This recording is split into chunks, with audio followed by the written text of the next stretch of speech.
Hello student, welcome back to my channel कॉम से गीता। तो आज का हमारा जो टॉपिक है यहाँ पर रामवीर सुतार है, तो इनके बारे में आज हम पढ़ेंगे। यहाँ पर ये किसके लिए जाने जाते हैं, तो मूर्तिकार के रूप में जाने जाते हैं। अगर यहाँ पर कोई माध्यम पूछता है कि रामवीर सुतार का जो माध्यम है वो कौन सा माध्यम हो जाएगा, यहाँ पर कांस्य माध्यम हो जाएगा।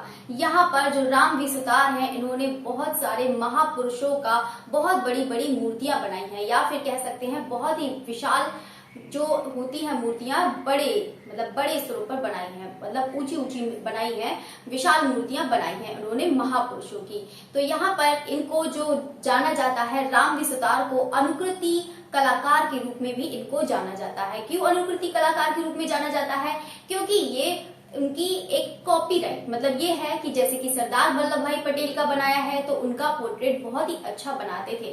ठीक है, महात्मा गांधी, अगर महात्मा गांधी की बात करते हैं तो रामवीर सुतार का जो विषय था, जो सबसे अच्छा बना, मतलब सबसे अच्छा कह रही हूँ, सबसे अच्छा तो सभी बनाते थे, रामवीर सुतार हैं जो, यानी कि जो महात्मा गांधी का विषय बनाते थे। ज्यादातर उनका जो विषय था वो महात्मा गांधी की ज्यादा पिक्चर्स थी। ठीक है, तो चलिए यहाँ पर देखते हैं कि यहाँ पर इन्होंने क्या क्या काम किया है, किस किस माध्यम में, क्या माध्यम तो इनका ज्यादातर आपको कांस्य माध्यम में दिख जाएगा। अब यहाँ पर देखेंगे कि यहाँ पर कौन कौन सी यहाँ पर मूर्तियां बनाई हैं। मूर्तियां बहुत ही ज्यादा इंपॉर्टेंट है, तो उसको भी जरूर याद रखना।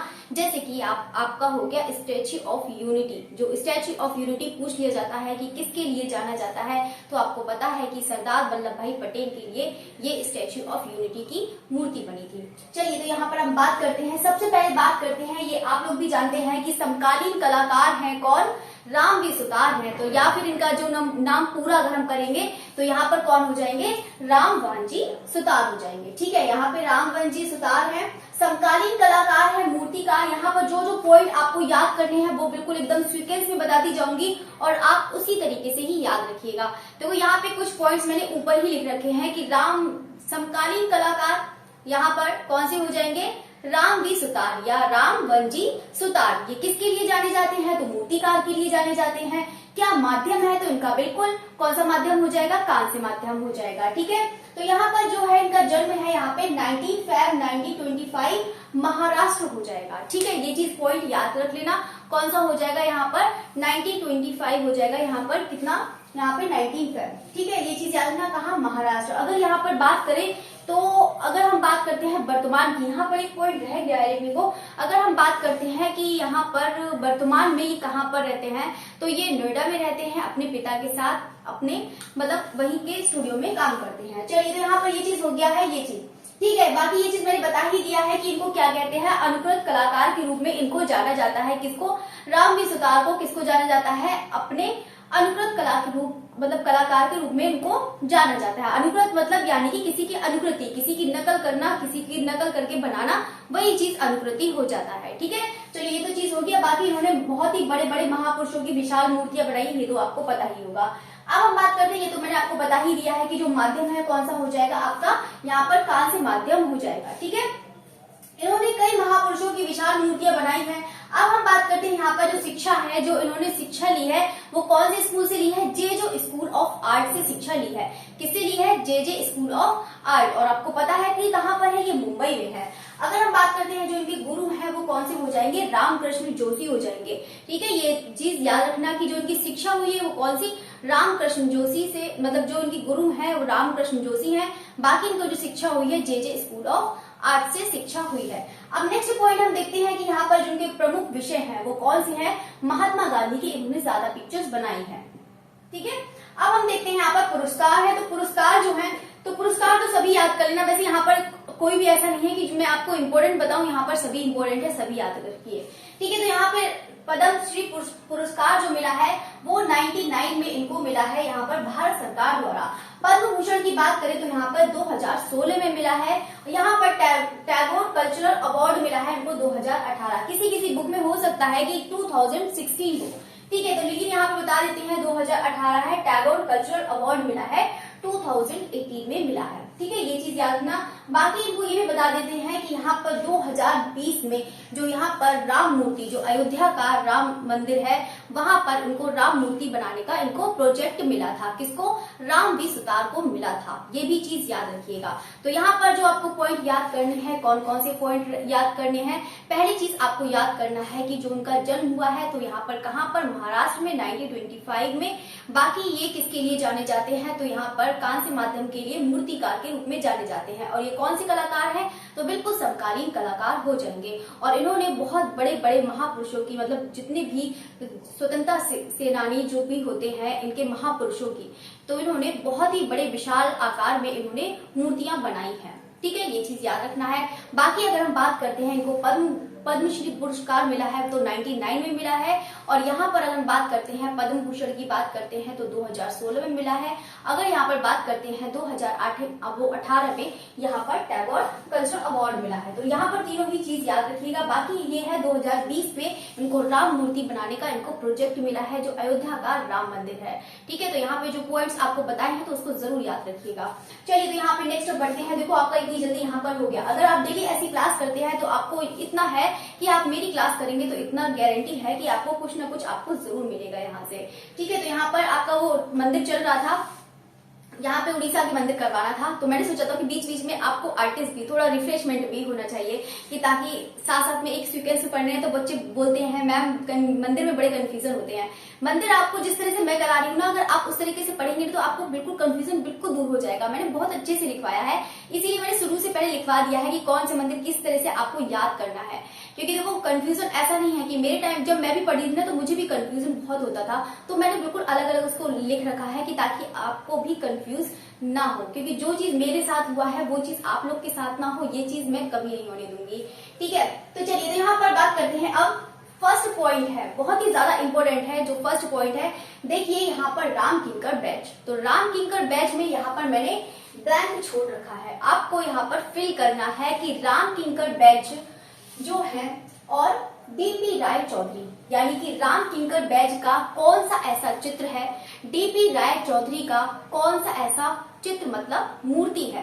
ठीक है, तो आपको इन दोनों में ही बताना है कि कौन सी ऐसी दोनों मूर्ति है जिन्होंने इनको कांसे में ढाला, यानी कि कांसे में ढाला था। माध्यम तो आप जानते ही हैं कौन सा है रामजी सुतार का, तो बिल्कुल कांसे माध्यम है। तो जल्दी से बताइएगा कि जो राम किंकर बैच का है तो कौन सा। तो दोनों को ही बहुत ही ज्यादा इंपॉर्टेंट है। तो मूर्तियां तो आप जानते ही हैं, तो बिल्कुल कौन सा हो जाएगा। यहाँ पर एक मिनट में दूसरा कलर ले लेती हूँ तो आपको अच्छे से दिखेगा। ठीक है, चलिए, तो यहाँ पे दूसरी कलर लेते हैं तो फिर देखते हैं आप कौन सा है। तो यहाँ पर राम किंकर बैच है, तो राम किंकर बैच का कौन सा हो जाएगा आपका?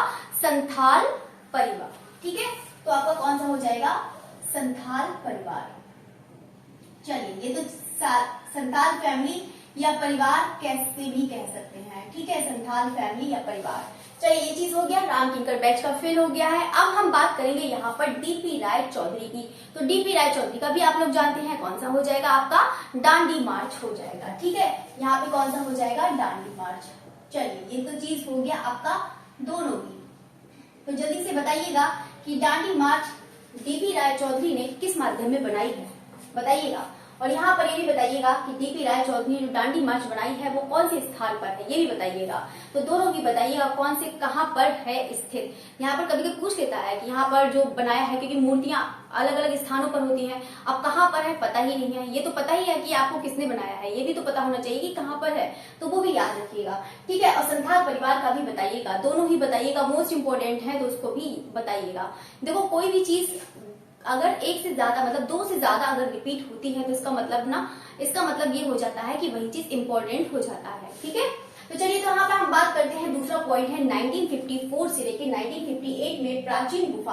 अब प्राचीन गुफा पता ही नहीं है कौन सी प्राचीन गुफा है, तो आपको बताना है कि यहाँ पर में मूर्तियों का पुनर्स्थापन, यहाँ पर रेस्टोरेशन का, कि मतलब वहां पर उसको फिर से मतलब रिन्यूअल करा गया, उसको नया बनाया गया। तो यहाँ पे पुनर्स्थापन का काम किया था, तो यहाँ पर रेस्टोरेशन का काम किया, तो वही कहूँ यहाँ पर कौन सा हो जाएगा? अजंता और एलोरा हो जाएगा। ठीक है, ये चीज याद रखना, अजंता और एलोरा। तो दोनों ही कर देते हैं, अजंता और एलोरा।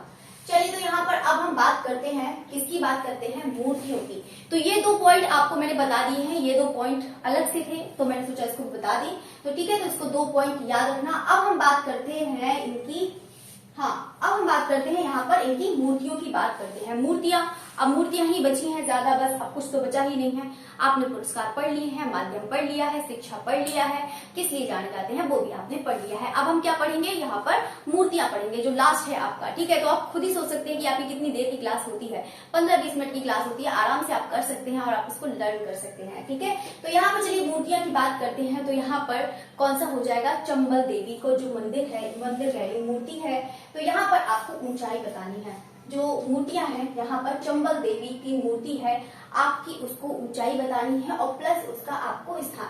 सबसे पहले आप ऊंचाई बताइए कि इसकी ऊंचाई कितनी है। आपको ऑप्शन दे देते हैं, 40 है, 41 है, 42 है, 43 है, 45 है, 46 है, कितनी है, मतलब इतने सारे ऑप्शन दे दिए हैं, बताइएगा। इसी में से ही है, कम से कम 4-5 ऑप्शन दे दिए हैं, तो बताइएगा कि कहाँ पर है। चलिए तो बताइएगा स्थान, मतलब ऊंचाई बताइएगा। तो ऊंचाई कितना होगा आपका, 45 फीट हो जाएगा, ठीक है। कितना हो जाएगा आपका, 45 फीट, ठीक है। ऊंचाई कितनी हो जाएगी, 45 फीट हो जाएगी। स्थान की अगर हम बात करते हैं, स्थान कहाँ पर है, ये जल्दी से सब लोग कमेंट करके बताइएगा। स्थान हो जाएगा आपका एमपी हो जाएगा, और कहाँ पर, गंगा सागर के तट पर स्थित है, ठीक है। इसको याद रखना, यहाँ पर 45 फीट और यहाँ पर एमपी में कहाँ पर, गंगा सागर, सॉरी गंगा कैसे लिखा है मैंने चलिए यहाँ पर आपको दिखेगा होगा, चलिए ऐसे करके लिखूंगी तो आपको दिखेगा, गंगा सागर बांध। चलिए अब ऐसे दिखेगा। चलिए ये चीज तो हो गया। अब हम बात करेंगे यहाँ पर दूसरा जो इनका मूर्ति है, दूसरी मूर्ति है महाराजा रणजीत सिंह की मूर्ति है, जो आपको बतानी है कि इसकी ऊंचाई क्या है और साथ साथ में आपको बताना है कि ये कौन से स्थान पर है। तो सबसे पहले इसकी ऊंचाई बताइए। पहले आपको बताना है महाराजा रणजीत सिंह की जो मूर्ति है उसकी ऊंचाई बताइए। तो यहाँ पर कितनी है, 19 है, 20 है, 21 है, 22 है, 23 है, 24 है, कितनी है, तो बिल्कुल कौन सी हो जाएगी आपकी मतलब बच्चे भी सोचते होंगे कि मैम कितना बताती हैं, यहाँ पर 21 हो जाएगी, ठीक है।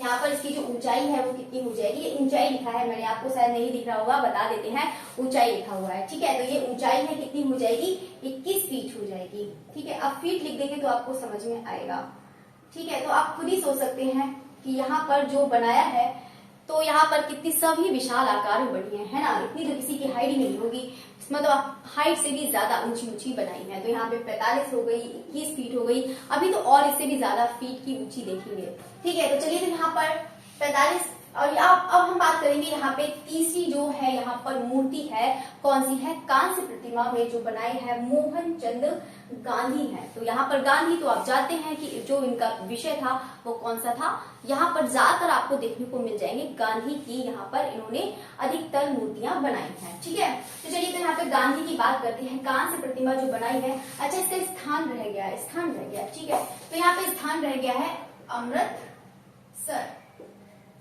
चलिए तो अमृतसर हो जाएगा, नोट करते जाइएगा। तो यहाँ पर हम तीसरे पॉइंट की बात करते हैं, जो कांस्य प्रतिमा बनाई है मोहनचंद गांधी हैं, उनकी हाइट बताइए कि कितनी है, मतलब उनकी हाइट नहीं बतानी है, जो मूर्ति बनाई है उसकी हाइट बतानी है, मैं मजाक कर रही थी चलिए तो यहाँ पर मुझे भी पता है, आप लोग समझ रहे होंगे क्या है। चलिए तो मोहनचंद के बताना है, कांस्य प्रतिमा मोहनचंद गांधी है, तो कितना हो जाएगा, यहाँ पर 15 हो जाएगा, 16 हो जाएगा, 17 हो जाएगा, 18 हो जाएगा, तो कितना हो जाएगा, तो बिल्कुल कितना हो जाएगा, 17 फीट हो जाएगा, ठीक है। यहाँ पर कांस्य प्रतिमा है मोहनचंद गांधी है, तो यहाँ पर क्या हो जाएगा आपका 17 फीट हो जाएगा। अब आपको बताना है कि यहाँ पर कौन सी जगह पर है, तो ये जगह भी बताइए कि यहाँ पर कौन सा हो जाएगा, यहाँ पर गांधीनगर गुजरात हो जाएगा, ठीक है। क्या हो जाएगा, गांधीनगर गुजरात, ठीक है, गांधीनगर गुजरात। चलिए ये चीज हो गया, कुछ चीजें पॉइंट है उसको याद रखिएगा। यहाँ पर भीमराव अंबेडकर की मूर्ति है, तो यहाँ पर भीमराव अंबेडकर की मूर्ति है, उसमें कौन सी हाइट में बनाया है, कौन सी स्थान पर बनाया है, इसको भी बताइएगा। तो सारे स्टूडेंट जल्दी से कमेंट करके बताइएगा। यहाँ पर ऊंचाई लिख देती हूँ, कि ताकि आपको समझ में आए। तो सारे स्टूडेंट बताइएगा कि इसकी ऊंचाई कितनी है, सभी लोग बताइएगा। जो भीमराव अंबेडकर की जो मूर्ति है उसकी ऊंचाई कितनी हो जाएगी, जल्दी से कमेंट करके बताइएगा। 8 हो जाएगी, 9 हो जाएगी, 10 हो जाएगी, 12 हो जाएगी, कितनी हो जाएगी? तो बिल्कुल कितनी हो जाएगी? 9 फीट हो जाएगी। ठीक है, तो चलिए यहाँ पर इसकी फीट लिखते जा रहे हैं। तो यहाँ पे 45 देखा, 21 देखा, फिर 17 देखा, फिर 9 देखा। अब हम देखेंगे, अच्छा स्थान रह गया, फिर स्थान रह गया, तो स्थान बता देते हैं, जम्मू हो जाएगा। ठीक है, यहाँ पे जम्मू। चलिए, तो यहाँ पर स्टैच्यू ऑफ प्रॉस्पेरिटी। ठीक है, तो यहाँ पे प्रॉस्पेरिटी का देखते हैं, स्टैच्यू ऑफ प्रॉस्पेरिटी किसकी है? तो बिल्कुल किसकी हो जाएगी? यहाँ पे पीवी जानकी राम, वो पीवी जानकी राम कह रही हूँ, रामजी सुतार की हो जाएगी। यहाँ पे जानकी राम आ गए, यहाँ पर किसकी हो जाएगी? रामजी सुतार की हो जाएगी। ठीक है, तो यहाँ पे स्टैच्यू ऑफ प्रॉस्पेरिटी किसका हो जाएगा? किसका? अब यहाँ पे पूछा जा रहा है कौन सी जगह पर है, तो आप जल्दी से स्टूडेंट सारे कमेंट करके बताइएगा कि कौन सी जगह पर है। यहाँ पर क्या कहते हैं, हरियाणा हो गया, जम्मू हो गया, गुजरात हो गया, और आपका क्या कहते हैं, कौन सा, कोलकाता हो गया, और मतलब सोच रही हूँ कि ऑप्शन दे दूँ ठीक है, या फिर आपका बैंगलोर हो गया, या फिर कौन सा हो गया? जल्दी से कमेंट करके बताइएगा। स्टैच्यू ऑफ प्रॉस्पेरिटी जो है वो कौन सा हो जाएगा? तो बिल्कुल कौन सा हो जाएगा? आपका बैंगलोर हो जाएगा। ठीक है, तो यहाँ पर कौन सा हो जाएगा? बैंगलोर। चलिए, तो यहाँ पे बैंगलोर हो गया है। चलिए, तो हो गया। अब हम बात करेंगे, यहाँ पे कृष्ण अर्जुन रथ है, जो कृष्ण अर्जुन रथ है वो कौन सी जगह पर है? बताइएगा। यहाँ पर मुंबई है, दिल्ली है, अमृतसर है, जम्मू है, या फिर मैं सोच रही हूँ कि आपको दे दूं ऑप्शन इसमें से ऑप्शन नहीं है।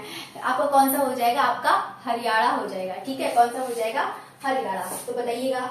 चलिए, बाकी तो आप इंटेलिजेंट है, सबको पता है, इसलिए तो मैं जानबूझ के ऐसे ऑप्शन देती हूँ चलिए, तो यहाँ पे ये 7 पॉइंट हो गए हैं। ठीक है, तो यहाँ पर पहले पॉइंट से समझ लेते हैं कि यहाँ पर जो फर्स्ट पॉइंट है, यहाँ पर वो कौन सा है? राम किंकर बैच। देखो, सबसे पहले यहाँ पर याद रखना कि जो राम किंकर बैच का कौन सा है? संथाल परिवार है, और दूसरा है आपका डीपी राय चौधरी का दांडी मार्च है। जो इनको बनाया है, इनको किसने बनाया है? कांस्य में बनाया है। किसने? यहाँ पर रामवीर सुतार ने बनाया है। इसको याद रखिएगा।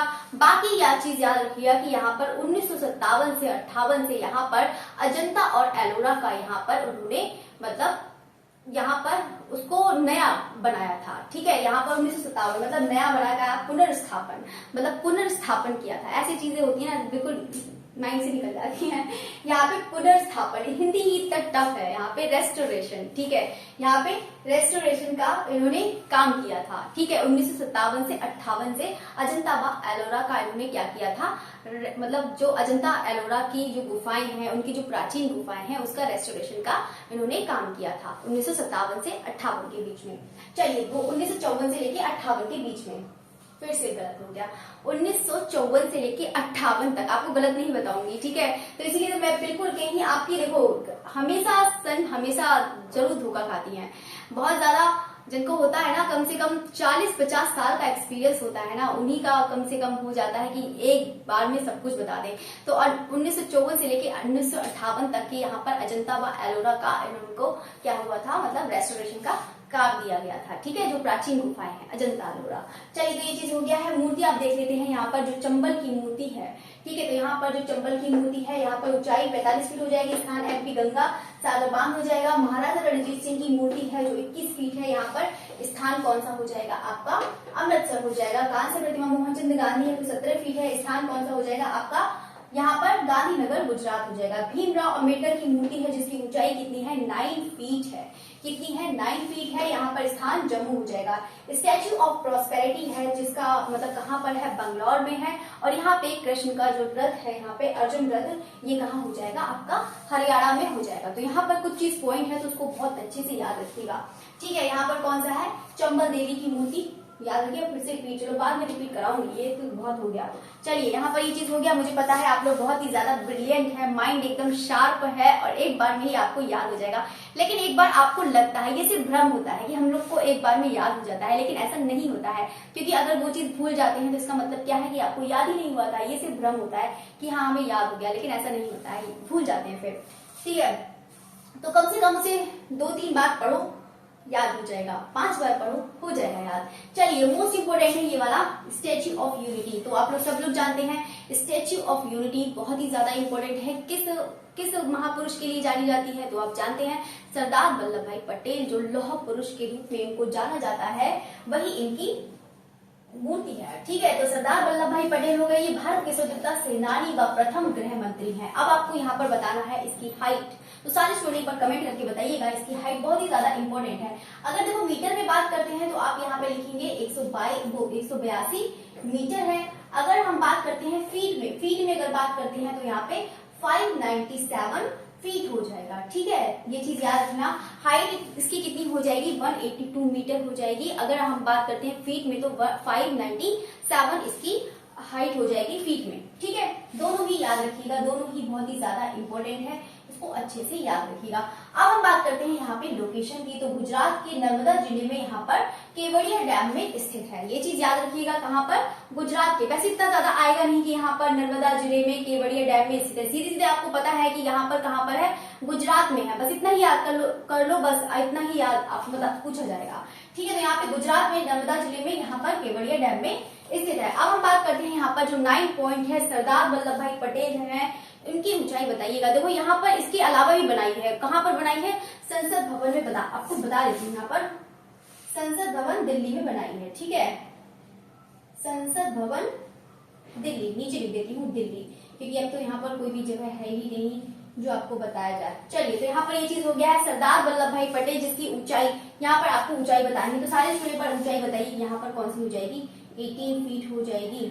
ठीक है, तो यहाँ पर आपने देखा 18 फीट देखा, कौन सा 45 फीट देखा, 21 फीट देखा, 17 फीट देखा, 9 फीट देखा आपने देखा। इसके अलावा यहाँ पर आपने देखा 597 फीट। आप सोचिए कि 45 से लेके 597 कितनी ज्यादा ऊंची है। मतलब ये कह सकते हैं कि ये विश्व की सबसे ऊंची मूर्ति है। कौन सी, स्टैच्यू ऑफ यूनिटी। ठीक है, यहाँ पे चाहे तो आप लिख सकते हैं, है ना, ये हो जाएगी आपकी विश्व की सबसे ऊंची मूर्ति है। ठीक है, इसको याद रखना, विश्व की सबसे ऊंची मूर्ति। अगर मैं ऐसे करके लिखा के पढ़ाने लगूं, है ना, अगर मैं ऐसे करके पढ़ा रही हूँ विश्व की सबसे ऊंची मूर्ति, है ना, तो मुझे लगता है कि आप लोग को इधर, मुझे तो लगता है कि आप लोग के अंदर जरा सा भी पेशेंस है। मैं ये चीज देखती हूँ किसी के अंदर इतना पेशेंस है नहीं, बस ये सोचते हैं कि जल्दी से हो जाए, बस जल्दी से हो जाए, बस हो गया काम। ठीक है, तो यहाँ पर ये चीज नहीं सोचना है। अगर आपको अच्छा चीज चाहिए ना, अच्छा, तो उसमें टाइम थोड़ा लगाना पड़ेगा। ठीक है, तो आप बिल्कुल पेशेंस रखिए और अच्छे से लर्न करिए। ठीक है, तो इसलिए मैं धीरे धीरे करके पढ़ाती हूँ कि ताकि आपको कैसे ना कैसे जितनी क्लास करें बस आपको रिवीजन हो जाए, बस इतना ही चाहती हूँ। चलिए, तो यहाँ पर ये चीज हो गया है, ये चीज सब याद करना, या कि इसके बारे में मैंने बता दिया है, ये भी बता दिया है, सब कुछ याद करना, सब कुछ याद करना। बस ये वाला बता देते हैं, इसको भी रिवीजन करा देते हैं। जो स्टैच्यू ऑफ यूनिटी है, स्टैच्यू ऑफ यूनिटी किसके लिए जाना जाता है, कौन से महापुरुष के लिए, तो आप बता सकते हैं कि लौह पुरुष सरदार वल्लभ भाई पटेल। ठीक है, इसको याद रखना। अब हम बात करते हैं इसकी हाइट की बात करते हैं, मतलब जो इसकी जो ऊंचाई है, यानी कि इसकी जो ऊंचाई, मतलब ये भी बता दें सरदार वल्लभ भाई पटेल। ठीक है, सबसे पहले देखते हैं यहाँ पे स्टैच्यू ऑफ यूनिटी। बहुत बार एग्जाम में पता है कैसे पूछते हैं, स्टैच्यू ऑफ यूनिटी किसके लिए जाना जाता है। ऑप्शन रख देंगे 1 2 3, तो यहाँ पर आपको ऑप्शन मिल जाएगा यहाँ पर सरदार वल्लभ भाई पटेल, तो बहुत आपको आसान लगेगा। ठीक है, अब हम बात करेंगे, कभी कभी हो सकता है कि आपका क्या कहते हैं हाइट रख दे, कि यहाँ पर 182 रख सकते हैं, मीटर में भी दे सकते हैं, आपका फीट में भी दे सकते हैं। ठीक है, तो दोनों ही याद रखना। तो आपको पता है कि सरदार, वो स्टैच्यू ऑफ यूनिटी, जो स्टैच्यू ऑफ यूनिटी है वो किसकी है, लौह पुरुष सरदार वल्लभ भाई पटेल की हो जाएगी। और यहाँ पर अगर पूछते हैं कि उसकी हाइट कितनी है, तो 182 हो जाएगी। अगर यहाँ पर मीटर, मतलब 182 आपकी किसमें हो जाएगी, मीटर में हो जाएगी। अगर यहाँ पर फीट में बात करते हैं तो कितनी हो जाएगी, 597 हो जाएगी। अगर ये कहाँ पर स्थित है तो आप बता सकते हैं कि ये गुजरात में स्थित है। चाहे तो आप बता सकते हैं कि नर्मदा जिले के यहाँ पे केवड़िया डैम में स्थित है। तो यहाँ पर याद रखिएगा। चलिए, तो यहाँ पे सरदार वल्लभ भाई पटेल की और भी है, यहाँ पर कहाँ पर है, कहाँ पर, संसद भवन में है, यहाँ पर कहाँ पर, दिल्ली भी है। लेकिन इसकी हाइट कम है, थोड़ी 18 फीट है, लेकिन तब भी 18 फीट भी हम लोग के हिसाब से अगर देखेंगे तो बहुत ही ज्यादा लगेगा। तो यहाँ पर 18 फीट हो जाएगा। तो यहाँ पर मैंने आपको सभी बता दिया है। पहले एक बार कमेंट करके बताइए सारे स्टूडेंट की आपको जितना बताया आपको समझ में आया या नहीं आया, क्योंकि आपको समझ में आना बहुत ज्यादा जरूरी है। जब तक आपको समझ में नहीं आएगा तब तक मैं आगे कैसे बढ़ूंगी बताइए। आपको समझ गए कि आप ही इशारे हैं, आप ही आगे बढ़ेंगे तब भी हम भी आगे बढ़ेंगे, अगर आप आगे नहीं बढ़ेंगे तो हम भी रुक जाएंगे, है ना, ऐसा है कि नहीं।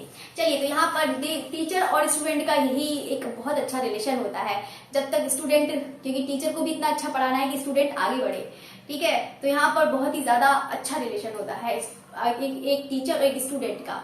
चलिए, तो यहाँ पर ये चीज आपका खत्म हो गया है। बाकी आपकी 10:30 बजे क्लास होगी, तो बिल्कुल आपकी 10:30 बजे क्लास होगी। चाहे तो आप टॉपिक भेज सकते हैं, मुझे तो टॉपिक समझ में नहीं आता है कि आपको क्या पढ़ाए, इतना सारा टॉपिक है कि समझ में नहीं आता कि ये पढ़ा दे ये पढ़ा दे, जल्दी जल्दी करा दें आपको। तो मैं सोच रही थी कि आज का टॉपिक जो रखना है, मैं सोच रही थी कहाँ लिखूं मैं, कि जो आपने देखा होगा जो कला शैली है, यानी कि कला शैली, जो कला शैली जैसे कि भारत, आपका प्रागैतिहासिक काल में बुक है ना, मुगल में भी बुक है, मुगल तो अजंता में भी है, जितनी गुफाएं हैं उसमें भी बुक है, ठीक है। तो यहाँ पे जितनी भी बुक है रिलेटेड, मैं सोच रही हूँ कला शैलियों की जितनी भी बुक है वो सब आपको करा दूं, कि ताकि आपको अच्छे समझ में आए, ठीक है। यहाँ पर इसकी भी बुक ये वाली रह गई है, ठीक है, तो ये मैंने जानबूझ के आपको लिखवाई नहीं थी उस टाइम में, तो मैं सोच रही थी आपको लिखवा दूं, पहाड़ी राजस्थानी जितना भी है वो सब आपको लिखवा दूंगी ताकि आपको अच्छे से याद हो जाए।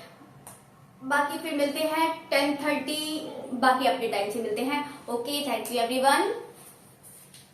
अब जाके सो सकते हैं।